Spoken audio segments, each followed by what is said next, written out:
In this video, we're going to demonstrate how to install a SIM card into your Sandstar device. You'll locate the SIM where it says SIM, and you're going to need something small to push the eject for the SIM card holder. So when you push on that, the cartridge will raise. You go ahead and you pull that out. This is your cartridge. And you'll notice, what you need to take notice of is that there's an arrow and then this slant, and that's where you're going to line up your SIM card.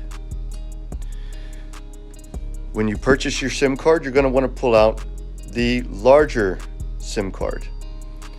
If you pop out the smaller one, that's fine. You'll just have to press it back into place. But now we're going to line up the chamfered edge to the chamfered edge, and you're just going to squeeze that into place. And there's a spring right here that's going to hold it in place.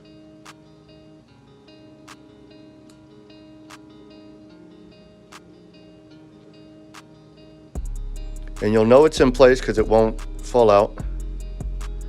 And then you're just going to insert this back into your Jupiter device. And once you've done that and you've activated your SIM card, you will now be ready to use the wireless network to connect.